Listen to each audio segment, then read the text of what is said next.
bem-vindos ao nosso canal. Gostaríamos de contar com a sua máxima atenção às considerações deste vídeo. Elas precisam ser bem entendidas porque relacionam a crença na terceira pessoa da Trindade com a mornidão laodicense. O nosso objetivo é demonstrar que este erro teológico, que não tem nada de inocente, poderá significar a sua remoção do grupo de transladação que abraçará Jesus no seu retorno. Isto é, um fato indiscutível, pois não haverá desculpa para os que preferem continuar no erro quando a verdade está disponível. Salvo exceções, deveremos passar vivos pelo tribunal de Deus, no qual toda a verdade será levada em consideração.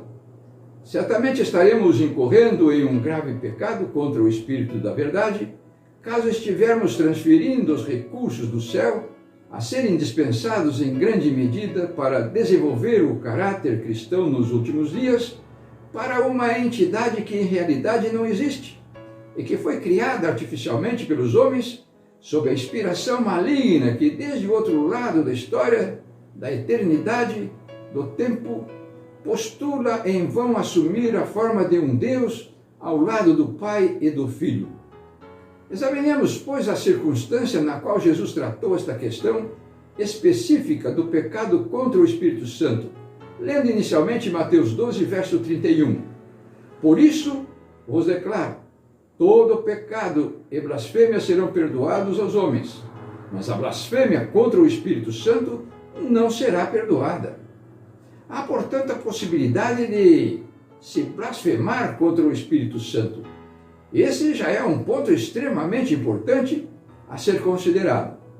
O segundo ponto, e o que mais impressiona, é o fato desse pecado não ter perdão.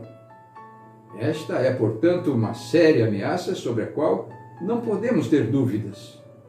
E para isso, precisamos examinar o contexto deste verso com as vistas bem abertas e vigorosa atenção para verificar o que levou Jesus a proferir tais palavras e o que significa realmente essa blasfêmia específica na qual não podemos incorrer.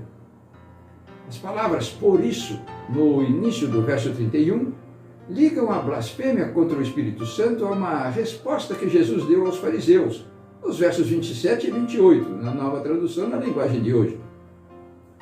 Vocês dizem que eu expulso demônios por Beelzebu, porque Beelzebu me dá o poder para fazer isso. Mas se é assim, quem dá aos seguidores de vocês o poder de expulsar demônios? Assim, os seus próprios seguidores provam que vocês estão completamente enganados. Na verdade, é pelo poder de Deus que eu expulso demônios. E isso prova que o reino de Deus já chegou até vocês.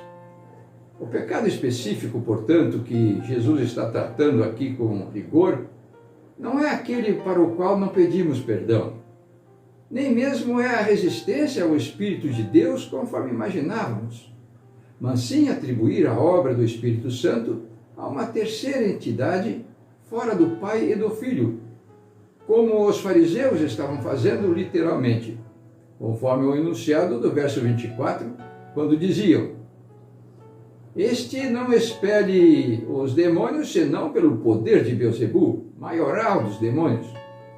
Foi por agirem desta maneira que os fariseus estavam, segundo Jesus, blasfemando contra o Espírito Santo.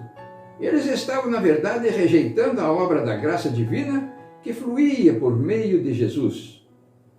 Quando nós atribuímos o mesmo dom de Deus, o qual foi programado para a nossa regeneração, a uma entidade criada artificialmente, independente do Pai e do Filho, assumimos um comportamento semelhante contra o Espírito Santo e ficamos, segundo a palavra de Jesus, sem o dispositivo estabelecido pelo céu para convencer-nos do pecado e levar-nos ao arrependimento verdadeiro, porque Deus não compartilha com uma blasfêmia dessa natureza, conforme verificamos em Isaías 42, verso 8. Eu sou o Eterno, este é o meu nome. A minha glória, pois, não a darei a outrem, nem minha honra aos ídolos. Se bem que ninguém seja condenado sem que haja recebido a devida iluminação, as consequências práticas de tais distorções com relação ao Espírito Santo são sobejamente observadas na Igreja de Laodiceia. Continuar resistindo a essas informações no tempo do juízo dos vivos levará à cauterização da consciência e à irrevogável rejeição da graça divina e ao aprofundamento da mornidão que já vem se caracterizando conforme a linguagem de Apocalipse 3, verso 16. Isso não significa que Deus não quer nos perdoar, e sim que, resistindo à verdade sobre o seu Santo Espírito, ficamos inconscientemente aquém do desejo real de salvar-nos, exatamente da forma como foi profetizado em 1 Timóteo 4, 1 e 2, a qual fazemos questão de repetir na linguagem de hoje. O Espírito de Deus diz claramente que, nos últimos tempos, alguns abandonarão a fé, eles darão atenção a espíritos enganadores e a ensinamentos que vêm de demônios. Esses ensinamentos são espalhados por pessoas hipócritas e mentirosas, pessoas cuja consciência está morta, como se tivesse sido queimado com ferro em brasa. Cremos que a queda de Laodiceia ainda não chegou ao fundo do poço, porque não estamos sendo tratados como hipócritas, e sim como ignorantes a esse respeito. Mas precisamos ter muito cuidado, porque o pior cego é aquele que não quer ver. Para comprovar que a suposta terceira pessoa da Trindade está vinculada a Satanás, como vimos na historinha dos fariseus, basta verificar o significado bíblico da palavra blasfêmia, como encontramos em Marcos 2, verso 7. Porque fala ele deste modo: isto é blasfêmia. Quem pode perdoar pecados senão um que é Deus? Aqui também esta palavra está relacionada com alguém que, não sendo Deus, tem a pretensão de perdoar pecados. Cristo não estava blasfemando, porque, sendo um com o Pai, conforme João 17, 21, no seu corpo habita a plenitude da divindade. Mas no caso do perdão de pecados obtidos por meio de um sacramento humano, como se imagina acontecer na cerimônia da comunhão, é do ponto de vista bíblico uma blasfêmia muito semelhante à dos fariseus, porque neste caso, os homens estão buscando em vão transferir a obra de Deus para uma entidade fora do Pai e do Filho. Olhe só o risco que corremos em compactuar com tais blasfêmias. Em João 10, 33, a palavra blasfêmia é ainda atribuída a uma criatura que se considera um Deus. Responderam-lhe os judeus: não é por obra boa que te apedrejamos, e sim por causa da blasfêmia, pois sendo tu homem te fazes Deus a ti mesmo.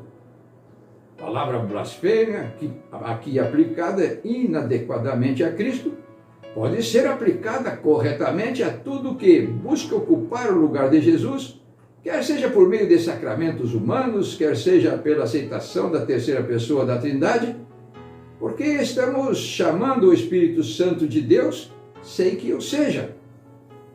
Blasfemando desta maneira, estaremos certamente apostatando da fé verdadeira, independentemente de negarmos isso e mesmo de sermos um pregador da palavra de Deus.